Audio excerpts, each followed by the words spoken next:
Estamos de volta. Hoje eu estou conversando com a médica ginecologista obstetra, Berenice de Aguiar Silva.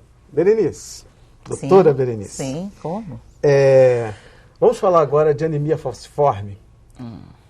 Essa doença, a gente sabe que é uma doença muito séria, que a pessoa que tem essa doença tem um sofrimento, né? Acho que é uma doença que traz muitas dores, não sei se eu estou falando besteira. Não, ainda não. Essa doença, ela é genética, é isso? Primeiro de tudo, nós não utilizamos... Eu sou ginecologista, não sou hematologista, esse é um tema mais da hematologia. Mas nós não utilizamos mais essa expressão, essa denominação anemia falciforme. Nós utilizamos a denominação doença falciforme. Ela apresenta vários sintomas. E por que que mudou? Porque a anemia seria um diagnóstico só, com um sintoma só. E ela apresenta vários sintomas e está encaixada em algumas especialidades, como cardiologia. Então, chamou-se a esse grupo, esse globo de doença falciforme. Tá? Mas doença falciforme realmente é genética, é uma hemoglobina que tem uma formação diferente, inclusive na forma e na função. Ela tem uma forma de foice, tá? Então, se ela fosse redondinha, como o glóbulo vermelho que a hemácia ela absorveria oxigênio em toda a superfície dela. Ela sendo em forma de foice, ela só vai absorver numa parte menor. Então, essa diminuição de oxigênio que a hemácia recebe, ela vai causar toda essa sintomatologia, tudo isso que vocês escutam falar sobre anemia falciforme. Úlceras de membros inferiores, cardiopatias, fígado aumentado e toda a nuance que essa doença traz para o paciente, para o falcêmico. Essa doença, no Brasil, os estados negros são que têm maior índice de casos. O Brasil é miscigenado. A miscigenação nossa é muito grande. Então, mas não parece que a Bahia é o primeiro, é o primeiro estado em número de casos. Eu não sou muito catedrática para falar em termos de número, porque eu não sou hematologista, eu sou ginecologista. Mas mesmo assim eu posso passar para você esse dado de que a Bahia deve ser, porque a Bahia foi onde teve o maior aporte de escravos, depois Rio de Janeiro. Mas o importante não é só a cor da pele, não é só a quantidade de melanina.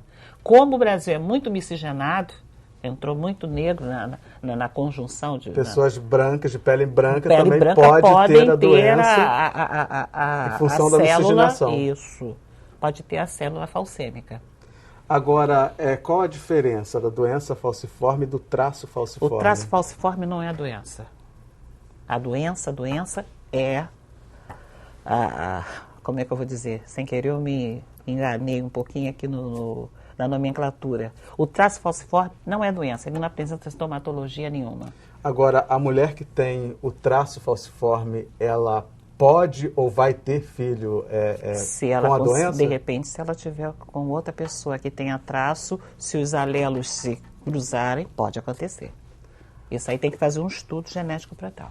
Então, uma mulher que tem o traço falciforme, para ela ter um filho, a orientação é que ela faça exames e faça um estudo dela e do companheiro para ver se... Sim, mas se por acaso o companheiro tiver, vai acabar o relacionamento? Não, né? A gente não pensa dessa forma, não deve pensar dessa forma. Certo. Deve pensar que pode ter uma prole com uma probabilidade de ter um falcêmico mesmo, em real, e saber que vai ter que fazer tratamento. Aí esse casal escolhe, né? Se ele quer ter o filho... Mas não precisa acabar o relacionamento por causa disso, porque o falcêmico vive como nós vivemos.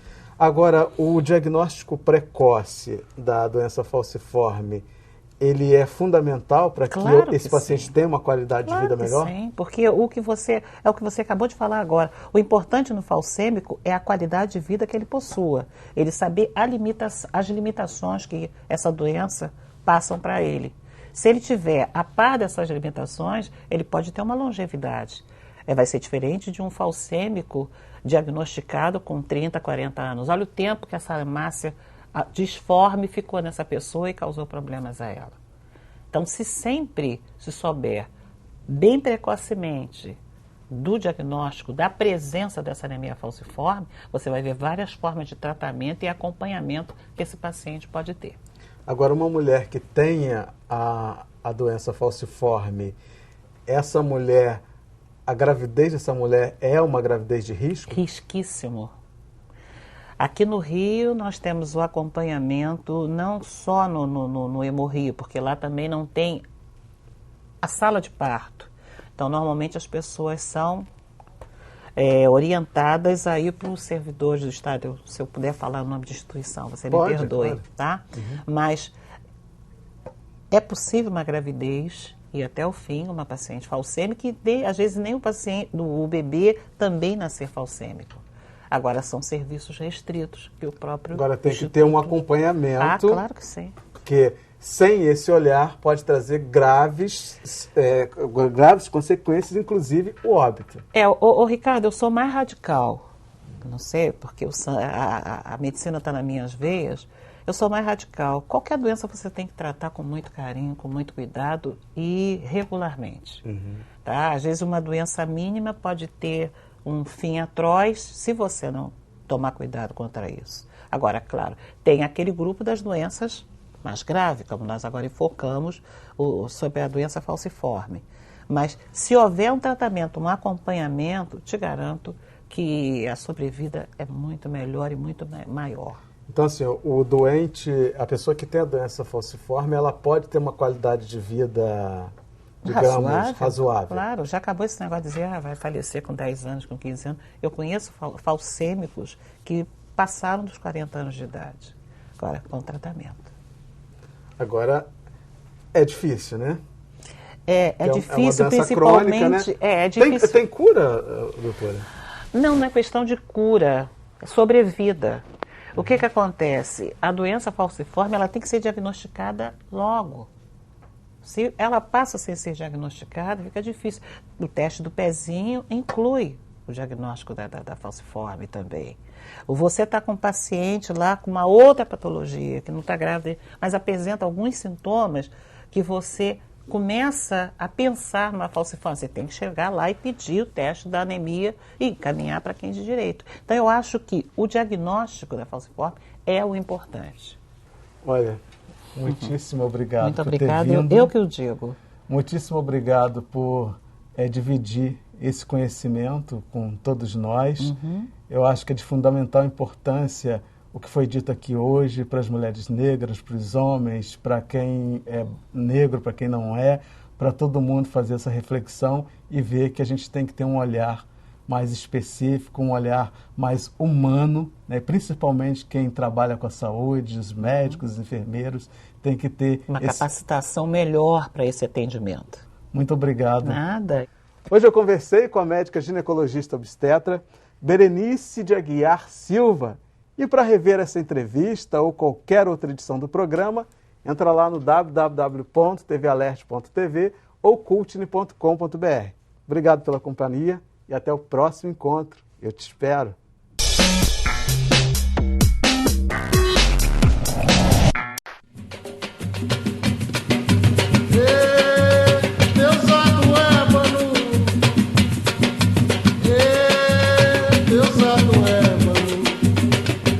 Dentro do projeto Afromemória, 21 anos de história em movimento, o capítulo sobre as mulheres negras exibe um conteúdo enriquecedor.